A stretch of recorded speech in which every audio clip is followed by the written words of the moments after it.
ginagawang discussion series ng ating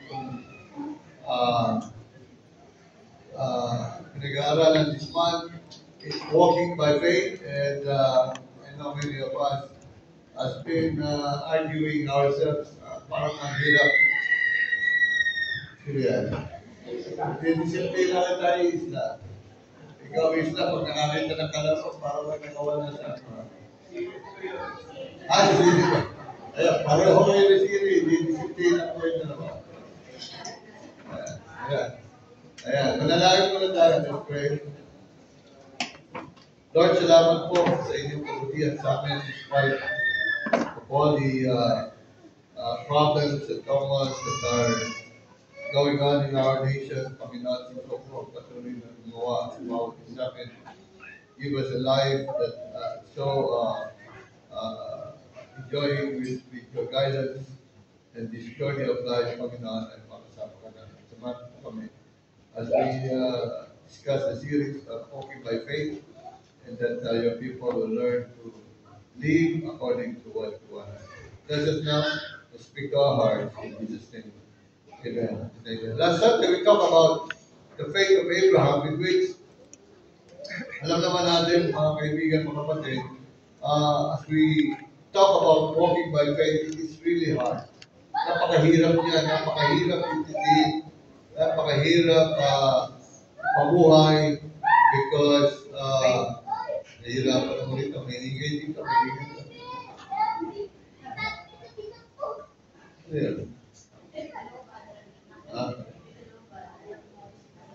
Siguro, nagawa ko ng kulungan ng mga bata. Sama si Isla. Si Isla na ito ngayon. Alright. So, when we talk about walking by faith, sometimes, even in the hardship of life, napakahirap itong buhay dito. And when we talk about walk by faith, sometimes yung paghintay sa Panginoon ay napakahirap. Pag-move on, napakahirap na sitwasyon na ipamumuhay mo yung walking by faith. But if we will remain faithful, sabi nga, God will answer in His time, according to His sovereign will. More often, mga kaibigan, mga kapatid, napakahirap talaga ipamumuhay ang tinatawag na walking by faith. And as we walk by faith, kailangan natin ng pagtitiwala. We really need trust and guidance from the Lord. Yung providence ng kanyang guidance sa atin as we walk in this lifetime, yung ating tatahakin sa buhay na ito, is sometimes hindi natin makontrol. It's beyond our control.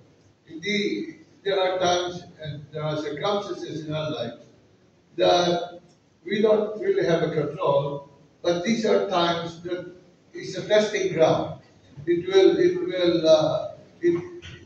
the times that our faith will be tested. At napakahirap ito, mga kaibigan, mga kapatid, because in this lifetime, hindi natin alam kung how we will respond to the provisions and to the answers of God in everything that we have. And sometimes we do not know the solution. Kaya nagugulubihan ng maraming mga mananampalataya. I'm talking about Christians here. I'm not talking to the people outside of the faith. Sometimes it's hard to understand why you are already walking by faith, and yet circumstances comes in our lives and out of control. I give you an example. Si Charlie Kirk, alam yan, one of the isang taong pinagdalaman ng pananampalataya. He was really bold in his stand in fighting the truth. And because he wants to tell the truth to people, ito nangyari sa kanya. Pinatay siya. You already know this. And look what happened to the wife and the two children. Liit na mga bata. They will grow up without a father, and you don't know what will happen to them in a couple of years as they grow up. Tapos, siyempre, ang iisipin nila ngayon, kung kailangan tumayo sa pananampalataya, you walk by faith. And yet, ito pa, mabubuhay kami na walang tatay, lalakad kami ng sariling pananampalataya without a father. Maybe many of you are thinking the same. Diba? Yung pananampalataya natin, sometimes, pinalalago o pinalalakas lang ng mga sirkumstansya ng buhay natin, lalo na yung mabigat na sirkumstansya. In our faith, sometimes, we need to endure the seasons of life. Katulad nito, the tragedy that comes into their family. And sometimes, dalawa yan. Dalawa lang mangyayari yan. You will grow weak or you will grow stronger in the faith. Either magpatuloy ka sa pananampalataya at may patakas at matatag, or aatras ka na lang at kakalimutan mo ang pananampalataya nito ay mag-away. Today, we're going to talk another person. Siguro sabi niyo, Pastor, wala naman yata ang buhay na mananampalataya na talagang makikita natin na lumakad ng pananampalataya who really walk by faith. Now today I'm going to talk about one woman. You heard them already. Over and over again, we discussed her life. Pinag-usapan natin ang buhay niya. And I just want to remind you again na pwedeng mabuhay at lumakad sa pananampalataya. This woman, she faced a lot of persecution. She faced difficulties in life. And it lasted on an extended period of time in her lifetime, in her journey. At no doubt, may mga times itong si Hannah was tempted to give up, abandon her faith, at pwedeng tumalikod sa Panginoon. But she remained committed to the Lord, trusting the Lord to provide in her need, in his lifetime, and his way. Remember, sometimes walking by faith requires commitment. Walking by faith requires commitment. Kung titignan niyo yung buhay ni Hannah, mga kaibigan, mga kapatid, makikita niyo yung portrayal ng genuine faith na kanyang ipinamumuhay. And that's what we're going to examine this morning. Yung kanyang buhay. And maybe we can relate on her life. Kung paano siya nabuhay, pwede pala natin dito kopyahin at gamitin para tayo mabuhay at lumakad sa pananampalataya. First of all, tingnan muna natin yung kanyang problema, Hannah's problem. Ano problema ni Hannah? In the opening context of our pag-aaral here, 1 Samuel chapter 1, kung titignan nyo, yung difficulty na hinaharap ni Hannah. At makikita natin na meron siya problema. Now, I'm telling you, all of us have problems, right? Lahat tayo may problema. Sino walang problema rito? Kahit yung namatay, nagka-problema. Bakit? Hindi balik-balik. Narinig nyo ba yung merong isang babae, nasa news namatay. Pwede pa pala yun. Yung katawan ng namatay, pwedeng itago pa rin sa ospital at hindi pwede release kasi hindi nagpapayan. Pwede pa pala yun. Kala ko may batas na yun. May batas na hindi mo pwedeng i-keep. Hostage. That's the word, hostage. You cannot hostage the body na namatay na because you cannot pay yung kanyang expenses sa hospital. Pero ito, almost a year yata or so. Hindi ko na maalala yung news. Pinastage yung katawan, hindi ma-release. About more than years yata.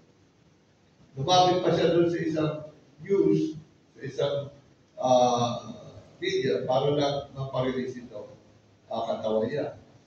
At yun yan, napalibing, ako walang months ago, napalibing na yung bangkay, yung asawa, because they did that through the help of the media. So, problema. So, lahat may problema. All of us have a problem. That's why you come to church, you pray, you gather your strength, gather everything just to come to the Lord and pray. Diba? How many of you here are praying? All of us are praying because all of us have problems. Si Hannah ganun din. Si Hannah is not an ordinary person, but Hannah is a person that lived by faith. He walked by faith. Same thing with you. Kaya hindi mo pwede sabihin, si Abraham, extraordinary person. Si Hannah, extraordinary person. That's not true. All of these people are the same. Katulad nyo, katulad ko, kumakain din, humihinga din, natutulog din, at nabubuhay sa kanilang pagiging Christian. So, anong problema niya? Number one, she was barren. Verse 2. And he had two wives. Ito po si Elkanah had two wives. The name of the one is Hannah, and the name of the other is Peninnah. Now, you're probably asking, bakit dalawa asawa? Now, at that time, during the Old Testament time, they're still doing the commandment of God that go and multiply. That's the purpose of it. It is not because dalawa yung asawa sino lang? Si Elkanah. Yeah, si Elkanah. Pwede na rin tayo magdalawang asawa, hindi yung ganun yun. It's just a matter of that time. It's a obedience or it's an Old Testament kasi ay ginawa sa kanila yung batas na go ye and multiply. So they allow that situation. Now it doesn't. So yung mga nag-iisip uy, pwede pala magdalawa asawa, hindi yung pwede na. Kaya na sinasabi ko sa ito. Si Elkanah has two wives, si Peninnah and Hannah. Now, sino may anak na Peninnah? Huwag yung pakadaanan ng Peninnah yung anak na. Okay? So anyway, in verse 5, ang sabi doon, her womb was shut up. Diba? The Lord had shut up her womb. Sa verse 5 yan. Kung gusto yung tignan. And the problem is, Hannah, she really wanted to have a baby, a child. Pero hindi pwede, as a people. There are people, women, that are, meron talagang ganyan. May mga lalaki din ganyan.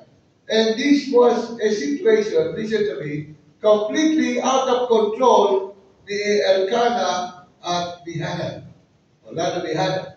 Dahil hindi pwede si Elkanah kasi si Elkanah may anak kay Peninnah, at si Hannah lang wala. So in short, mga kaibigan, mga kapatid, just to clarify things, mga kaibigan, mga kapatid. Now, this is now Hannah that having problem. Her desire, and every woman has a desire, if they get married, they wanted to have a child. Di ba yun ang purpose? Ayan, yung isang child na yan, sabihin mo yan, ang ingay, ito, turuan mo itong anak. Biggie. Ang ingay ng anak mo, hindi ka. Bakit si Ista? Kasi tuto na sa may kawin. Ganun din pala siya yung physical. Panahon pala nila. Okay, anyway. So, yun ang desire, no? Maybe, many of you here, hindi naman, yun ang problema. Yung hindi magkanak. Pero meron iba-ibang problema na dumarating sa buhay natin. And we can relate directly to Hannah's difficulty. Nahihirapan na siya. How to face the situation na hindi naman niya makontrol. And gaano man ka-desire niya magkaanak, makikita niyo mga kaibigan, mga kapatid, wala siya magawa. Out of control niya eh. Hindi naman siya gumagawa ng tao, kundi at Diyos. Only God can create God. Amen. Kaya nga gumagawa yung mga tao na yung mga sensya na kung ano para lang magkaroon ng mga bata katulad ng artificial insemination. Di ba mga ganyan? So wala nga siya control. So ano gagawin niya? She just a regular woman, Christian, who believes in the Lord, who worships the Lord, who gave her life to the Lord. Ganun lang. And then naharapin mo yung problema. Now many of you here, many problems that arises in your lifetime, and these are out of beyond of your control. Hindi mo alam kung anong gagawin mo. So, not only she was married, pangalawa, she was persecuted. Binubuli siya, verse 6 to 7.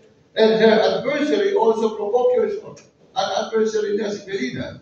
At sabi niya, for to make her fret because the Lord had shut up her womb. Verse 7. And as he did, so year by year, when she went up to the house of the Lord, so she provoked her. Talagang may mga babae pasawa yan. Bully. Binubuli siya. Now, look at the dynamics of the family. The family just wanted to have a family. But the problem is she cannot have a family because she don't have a child. So there must be a jealousy in the family. Now, yun ang importante at tatatandaan niya. In your family, iwasan nyo ang jealousy. Jealousy destroys your family. Kahit ilan ang anak nyo, ilan ang karelasyon nyo, you should be careful on the term if yung favoritism. Kakalimutan huwag yung gagawin niya. And that's what happened. Because they were competing sa favor ni Elkanah, si Penina at si Hannah, lalo si Penina. Gusto niya siya maging favorable kay Elkanah sa asawa nila. And this added misery and despair to Hannah. At hindi lang yan, mga kaibigan, mga kapatid, dahil she cannot bear children, yung araw-araw na minamak yung kasama mo, yung kasama sa bahay, she was ridiculed by Penina. Talagang madi-despair ka lang sa point nito. You know, alam nyo, yun ang trabaho ng Diablo.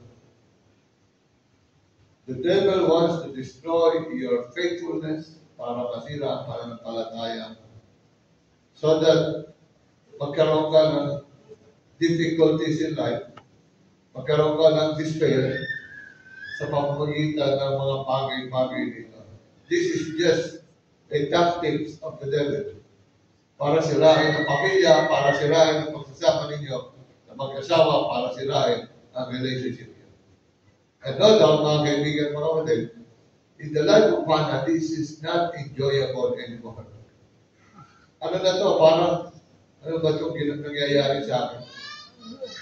Pero alam mo, yung nangyayari kay Hannah yan, pwedeng all the reasons para tumalikod siya sa pananampalataya. Di ba? If you will be Hannah, what you will do maybe is, ayaw ko naman ng palataya, ayaw ko na sa Diyos, ayaw ko na sa Panginoon. Ito pa gagawa sa akin, ito pa nangyayari sa akin. Napakatapat pa naman sa Panginoon. And yet, ganito nangyayari. I was mocked, I was ridiculed, binubuli ako. Anong klaseng Diyos meron to? That can happen anytime to you. At kung titignan niyo mga kaibigan, mga kapatid, sa buhay na ito, dalawang mangyayari. Tumatag ka sa pananampalataya o mag-backslide ka, tumalikod ka. Pangatlo, you will see how she lives miserable. She was miserable. Sabi doon, ito sa last part ng verse 7, no? Therefore, she wept and did not eat. Iyak lang siya ng iyak at hindi siya kumakain. Kapag buting diet ito, hindi ka makakakain. Pero how will you live? Yung ridicule, yung bully, pagmamak sa kanya, was so intense, then apektuhan na yung health ni Hannah. Apektuhan na. Hindi na siya makakain, hindi na siya makatulog, dahil sa pagmamak ng kanyang kasama sa bahay. At kung titignan yung mga kaibigan ko, this is really a true testing. True test, ultimate test ito ng pananampalataya ni Hannah. I'm not sure kung nakaka-relate kayo kay Hannah today. Pero sinasabi ko lang sa inyo, most of us were bombarded with so many stress and worries. And there are some points of our life na magkakaroon na tayo ng sakit dahil sa pressure and sa stress na hinaharap natin. By all of this can trigger a decision na hindi ka naman mabubuhay sa pananampalataya. That you will abandon your faith and that you will walk away from the Lord. Yan ang sasabi ko, sa pamilya ni Kurt. Kung ikaw ang asawa ni Kurt, ni Charlie Kurt, at kung ikaw yung dalawang anak na lumalaki, what will you feel? Yun ang unang-una kong pinag-pray inisip.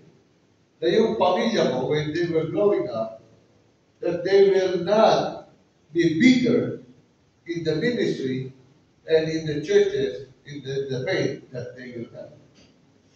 Kaya look, itong mga anak ko nasa ministry natin. Because that's one of the things that I would always be afraid of. That my children and my people will abandon their faith because of what had happened and what's going on in their life. She was miserable. She's living a miserable life. Matapat ka na sa pananampalataya, matapat ka na sa Panginoon. Nire-ridicule ka pa, ang dami mo pa problema na wala kang solusyon.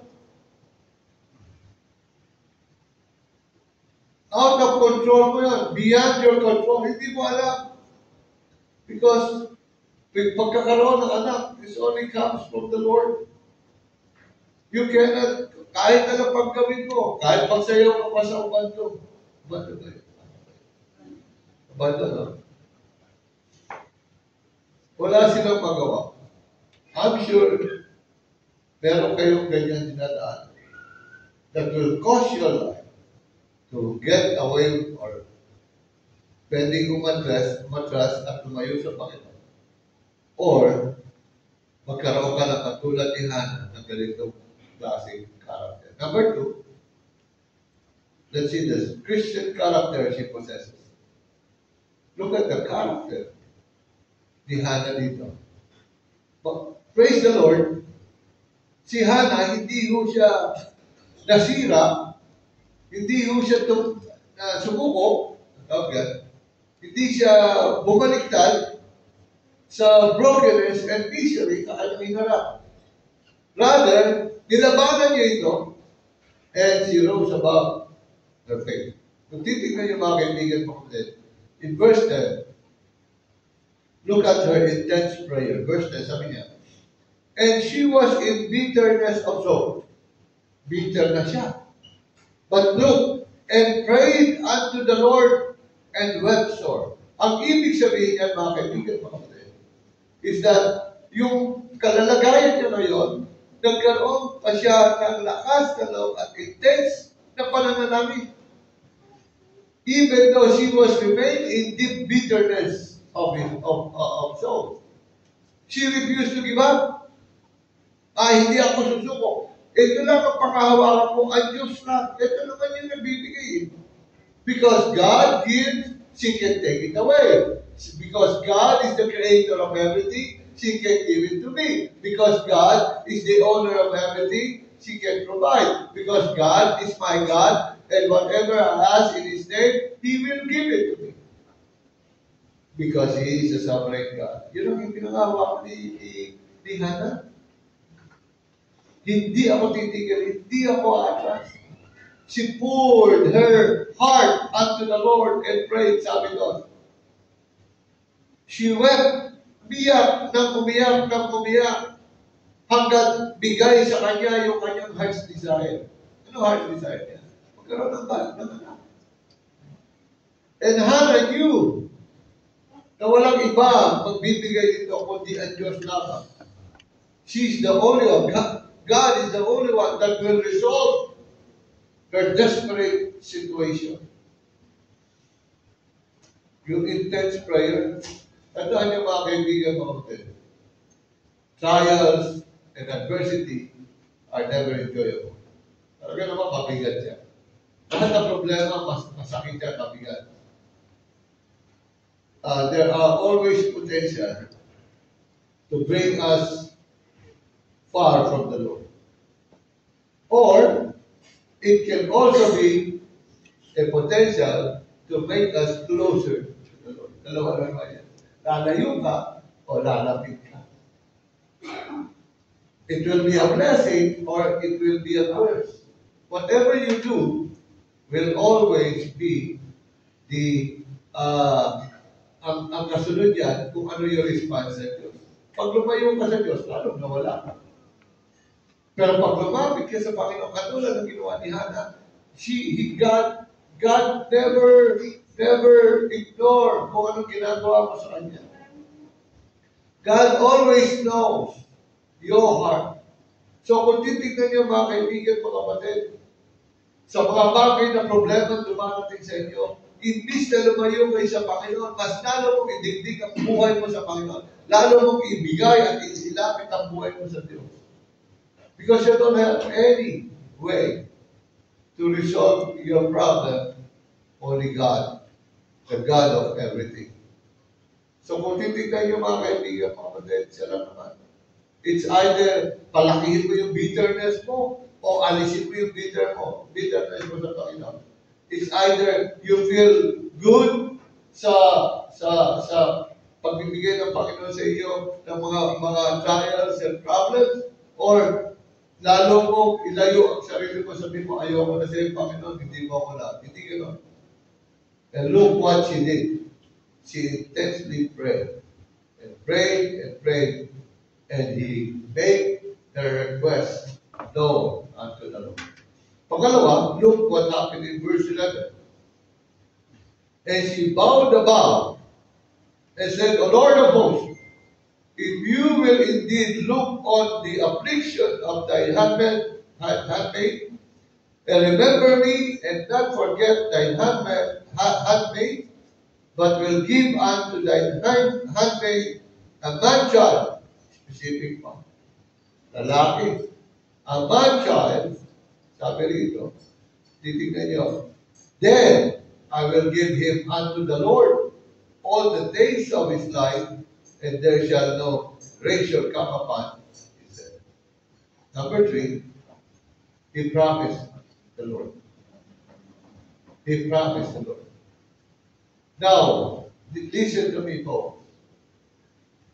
Ako naniniwala sometimes, when you ask the Lord, when you pray, sometimes it is a selfish prayer. Selfish prayer para lang makomportable ka sa buhay mo, para lang maging masaya ka sa feeling mo, feeling good. But God knows better than we are. Alam naman niya kung bibigay niya o hindi. Why are you asking for this something in your life kung mapapahama ka naman? And look what she did. Ang sabi ni Hannah, Lord, pag binigyan mo ako ng anak, na lalaki, i-offer, ibabalik ko yan sa iyo. See, this is one thing that people doesn't know. Ang gusto ng Panginoon is that when you ask for a blessing, that blessing should be used for the glory of God.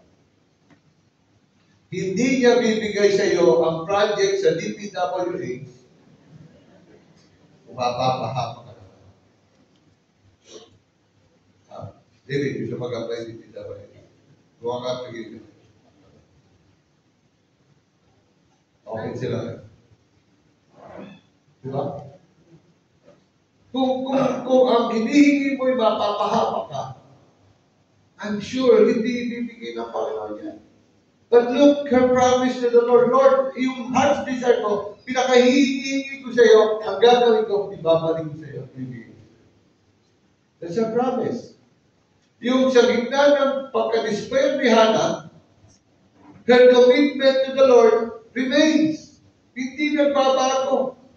Sabi niya, kahit bigyan mo ako ng anak o hindi, kung bibigyan mo ako, praise the Lord, pero magagamit ko pa rin siya, ibabalik ko pa rin sa iyo. See, sometimes you ask him, Lord, bigyan mo ako 1 million para maging sikat ako. Lord, bigyan mo ako ng magandang bahay para may pagyabang ko. God will not answer your prayers. But Hannah, she was willing to offer to the Lord wanting yung kanyang desire in her life. Biruin mo yun.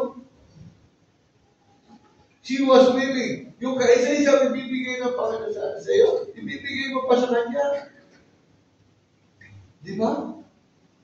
See, that's why I want you to understand na ang bagay-bagay sa lahat ng nangyayari sa buhay natin is not by chance. There's always a purpose. Anything that happens to you, there's always a purpose. When you go down, God knows why you are going down, so that you will learn. God gives you promotions and you become great because God wants you to be used by God. See, everything has a purpose. And Hannah knows. Imposible na siguro at that age. Imposible na siya magkaanak. But one thing she desired, magkaroon ng anak para ibalik niya sa Panginoon at magamit ng Panginoon sa kanyang lupasan. Sabi niya doon, no? She was all willing to offer to the Lord yung pinaka-desire ng kanyang buhay. At sabi niya, her son will live with Eli, the priest, and serve the Lord instead of raising him at home. Although, meron na siyang ganong pakiramdam. Sabi niya sa Panginoon, Lord, bigyan mo na ako. Ibabalik ko sa iyo at magagamit ko sa iyo. How many of you have a desire like this? Pero ako kilala, isang anak, hiningi niya sa anak. Amen na post-baby. Nung pinanganak yung anak niya, nilayo sa Diyos. Tingnan mo ng pariwala. Sinabi ko pangalan niya, makakilala.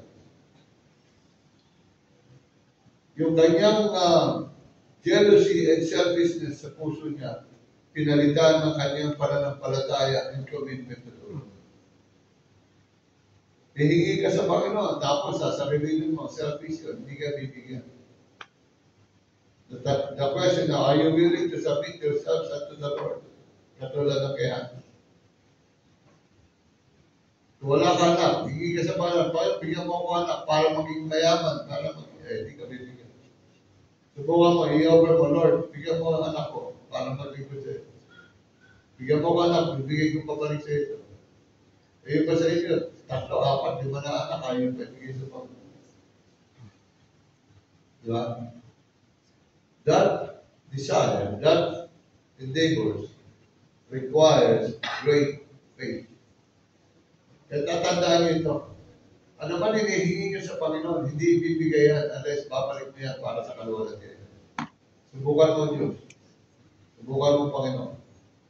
So not only the promises sa Panginoon, but also number 3, her focus on her heart's desire. Look, in verse 12 to verse 16, basahin niyo na lang, makikita niyo mga kaibigan, mga kapatid, na yung kanyang focus talagang Diyos ang gusto niya mangyari.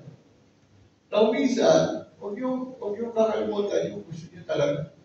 Yung hinihingi sa Panginoon, doon ka mag-focus, doon ka ikot. Doon ka naglilingkod ka para sa kalwalatian ng Panginoon, naglilingkod ka. Look what happened. When she was, in verse 12 to verse 16, when she was praying, nakita siya nung pastor, si Eli. Akala ni Eli, lasing siya. Kasi nagsasalita siya mag-isa. Hindi niya lang ni Eli, nung nagpe-pray siya. Sabi niya, hindi nga ako umiinom. Pero nakita niya, sinabi ni Hannah, ako ay nananalangin because that's my desire. Every time I come to the Lord, there's always I pray. I pray. Now listen to me, folks. When you are praying, don't stop praying. Pray until the Lord answers your prayer. Di ba? Meron illustration ako nakita yung basta sabi niya. Alam mo, pagka nagpe-pray ka, sabi niya, kunwari, yan ang hinihingi mo, yan, buhay. Pagka nagpe-pray ka, lumalapit yan. Lumalapit. Pray ka lang ng pray. Hanggang hindi na natapos, pray ka ng pray. And then, ang marami sa mananampalataya, makukuha mo na, tumitigil ka sa pray. Hindi mo tuloy na ako. See, many of us stop praying. Look, the focus of her desire. Hindi siya tumigil. Hindi siya tumigil. When he comes to the church, she comes to the church, she prays. Hindi siya tumigil. Panalangin siya ng Lord, Lord. You know what? Every time you pray, every time you talk to the Lord, God sees, God knows, and God cares. He sees, He knows, and He cares. He knows what you want. Alam ng Diyos yan. So, look at the character. Sabi yung character na pinuposisihan na magkaroon din tayo kaya. Makatitigil, do not stop. Do not stop. And number 3, at last, look, the result of her faithfulness. The result of her faithfulness. I don't know how long nagtiis, nagtagal si Hannah sa desire niya yan na magkakaroon. Paaralan lang natin, burden niya na ito several years already. Burden na ito, dala-dala nito. But her persistent faith and her commitment to the Lord, eventually, nagkaroon ng resulta sa kanyang desire. Look, in verse 17 and 18, and her heart desire was granted. 17, and then Eli answered and said, go in peace, and the God of Israel grant you thy petition that thou hast asked of him. Hindi alam ni Eli bakit niya sinabi yun. And she said, let thine handmaid find grace in thy sight. So the woman went her way and did eat, and her countenance was no more sad. Doon sa fervent prayer niya doon sa tabernacle, doon sa church, doon nagbago. Doon nagbago yung pakiramdam niya. Hindi pa siya buntis ito He's not yet conceived. But she already enjoyed the presence and the peace of God. And Eli, the pastor, said, your petition has been granted. So nag-umpisa na siya kumain. Nag-umpisa na siya magkaroon ng joy. Nawala yung sabi ng pala ng kulatan. And nagbago na yung outlook niya. Now, ang buhay nito ay full of trials and difficulties. Hindi tayo pinangakuha ng Panginoon na magiging magaang ang buhay sa mundo nito.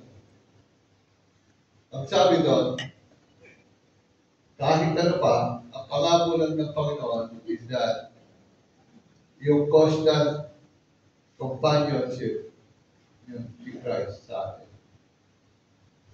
Yung Espiritu ng Diyos na narito sa atin ngayon, wala na si Kristo, wala na.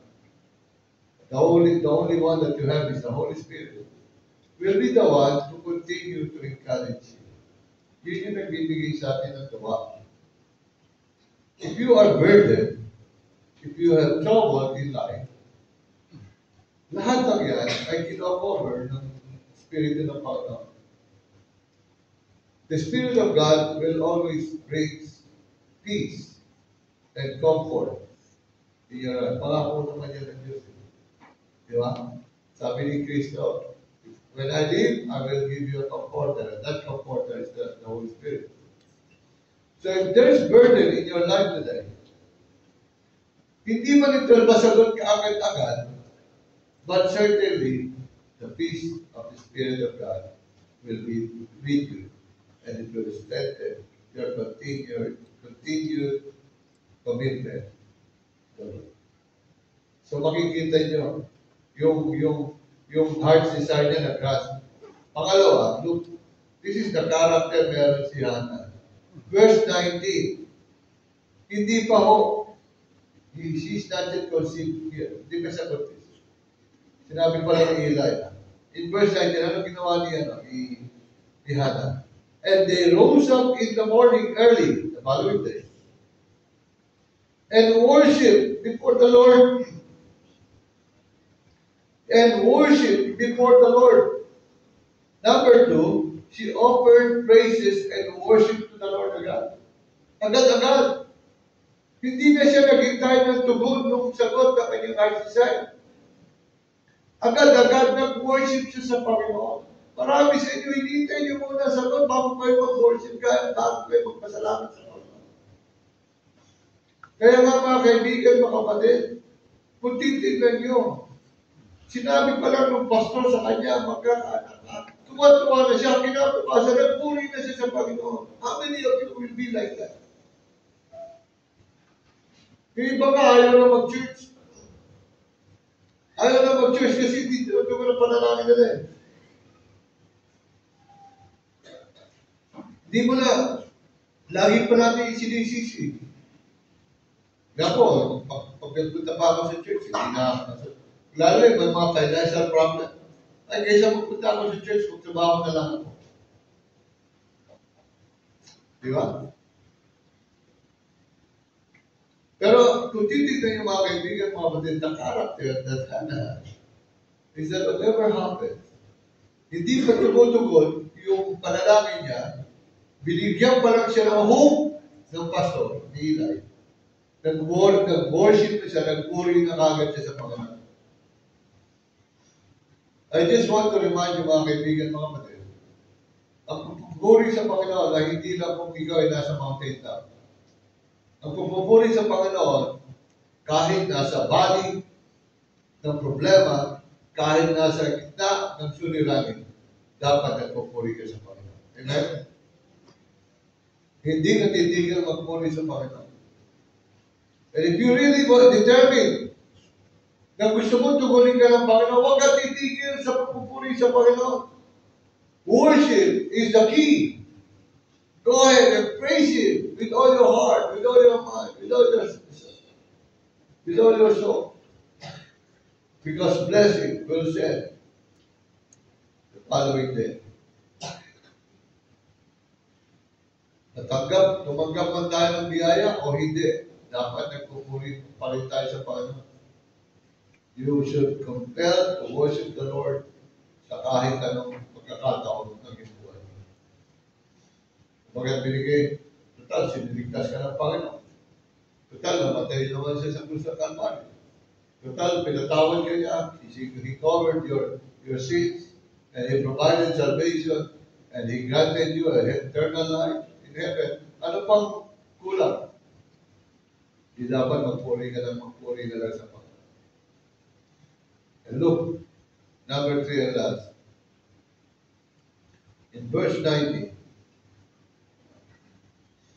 and came to their house to Ramah and Elkanah, knew Hannah his wife, and the Lord remembered her.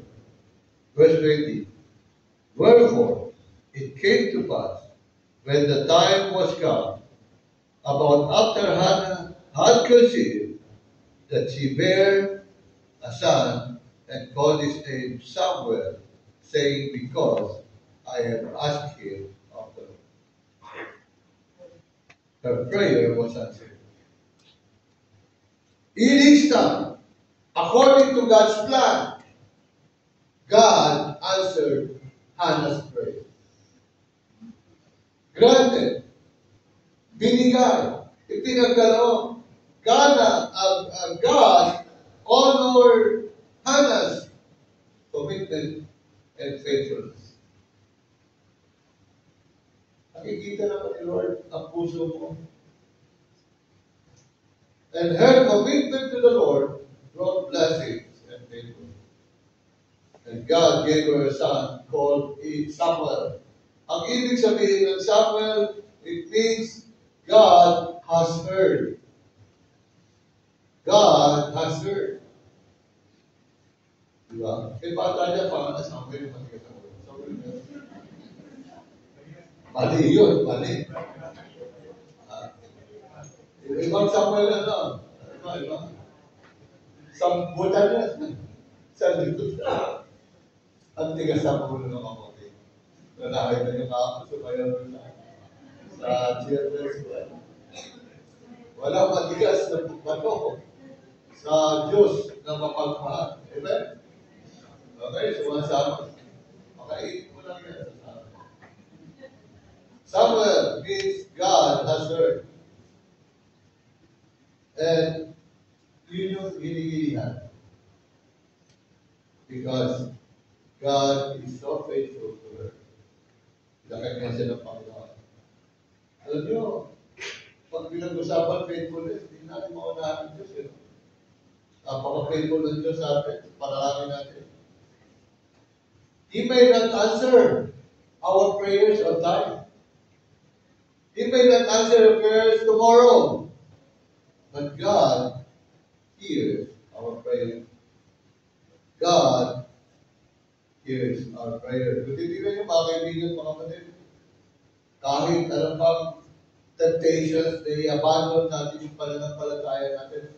But if you will stick to it, sa panalangin at sa tiwala sa Panginoon, God will always remember us. Dapat, kaya din natin yung ginawa niya. Let's be like what Hannah did. In closing, Hannah's life was definitely a journey of faith. Titignan yung mga kaibigan mga kapatid. Even so much burden sa puso niya, hindi siya tabigyan sa Diyos. Kung titignan yung mga kaibigan mga kapatid,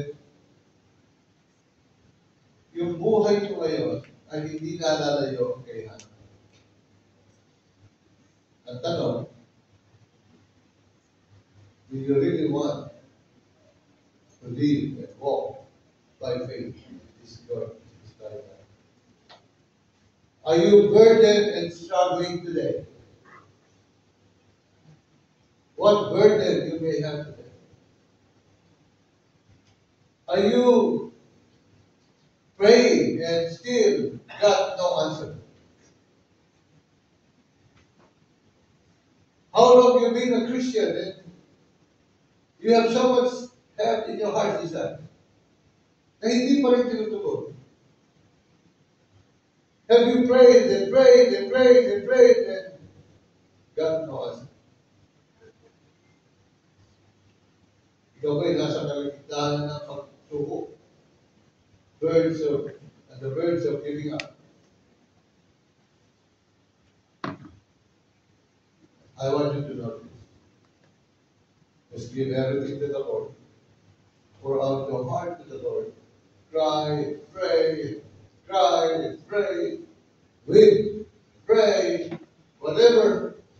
I want you to know that God sees, He knows, and He cares for you. He cares, He sees, He knows. He knows everything about you. Come before Him and leave your burden. Iwan mo yung burden mo sa paanan ng Diyos. Dala-dala mo ito hanggang ngayon.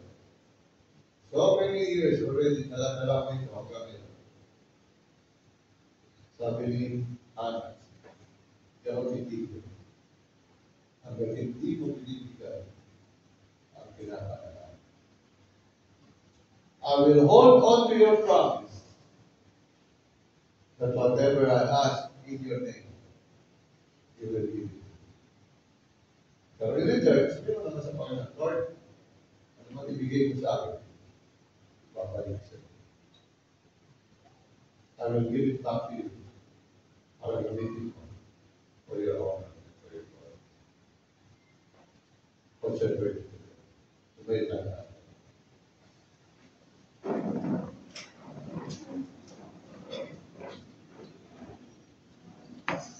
Walking by faith, it's really hard to walk by faith. Ang hirap niya.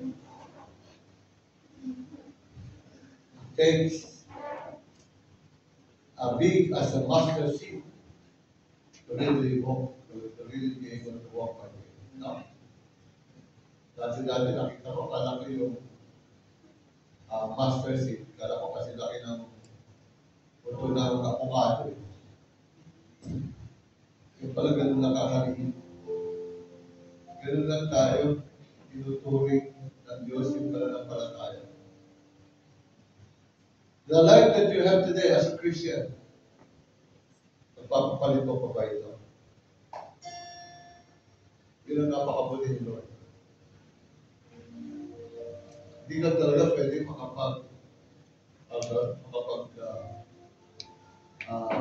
sisi na ikaw ay lumapit sa Diyos. Ang pinakamagandang buhay meron ng tao ay sa buhay ni Kristo. Sa Christian na. You know how, napanood yung series ni Charlie Kirk. Wala na isa siyang mag-advocacy na pananampalataya. People are yung kanyang turning point. Inaano nila ito as political. Siguro naman yan, if you are bold in fighting for the truth, sinasabi mo yung katotohanan, hindi lang naman sa Panginoon sa Kristo. He was against abortion, against marami po. Yung transgender, all of this. Nakita niyo yung buhay niya. You live truly like it. And it pays. Ngayon, grabe yung Crawford ng American Christian. The people against him now woke up, wake up, nagising sa katotohanan. Sabi na pala ng kasulatan, these are the last days. These are the perilous days. These things will happen. Kaya na, siguro it's about time for us to really stand for the truth, stand for God, live and walk by faith. Pamuhay na natin ito, paglaban na natin ito. Because that's the only way that people will know that there's a real, true, living God. Problema ni Hannah, yun lang. Imposible. Sabi nga ng kanta, it's an impossible dream. But when you give it to the hands of God, there is nothing impossible with God. Everything is possible. Ano man hinihingi mo, ano mang heart's desire mo today, I want you to know that God knows your heart. He sees you, He knows you, and He cares about you. Why don't you trust the Lord? Here's the altar. Sama-sama tayo manalangin. Come on.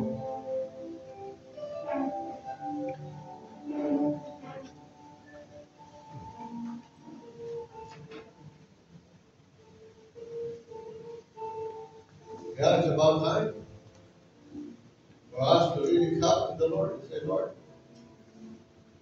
I have a need. I have a heart's desire. I want now to stand and I want now to commit my life to you. I will live for you.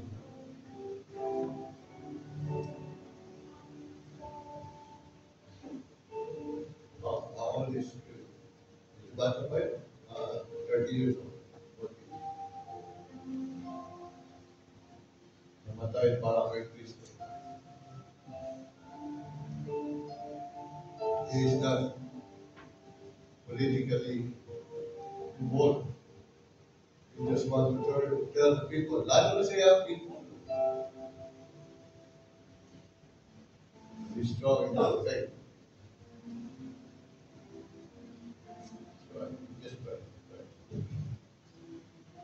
So, we pray for that time. Panginoon, nakikita niyo po ang puso namin. There are times. Sa dami ng problema sa nila, we are so bombarded with so many problems, difficulties in life. There are times, Panginoon, gusto na namin si Popo. Gusto na namin umayaw. Pakiramdam namin, Panginoon, that you abandon us, na pinabayaan mo kami, Panginoon. That's not true. That's not true. Alam namin, Panginoon, nakikita mo kami, nalalaman mo namin dinadaanan, at alam mo namin na you really care for us. Samahan po kami, Panginoon. All these people who came forward. Iba-ibang problema, iba-ibang difficulties in life. Those that are in the church, ganun din, may mga problema, may mga suliranin, may mga asasagin, tulad yung na nainihan sa aming puso. Pero Lord Jesus, gusto po namin maging matatag, committed to you. Yung commitment namin, Panginoon, na hindi kami aalis, hindi kami matitilan. Na ano bang hirap ng buhay nito, Panginoon, magiging matatag sa pananampalataya. That we would like to be like Abraham and like Hannah, who walked by faith. That whatever happens in our life, Panginoon, we will remain faithful to you because you are so faithful to us. At dahil diyan, Panginoon, it is our lives. Anumang iyak at bitterness that may have in our life, Lord, alisin mo po yun.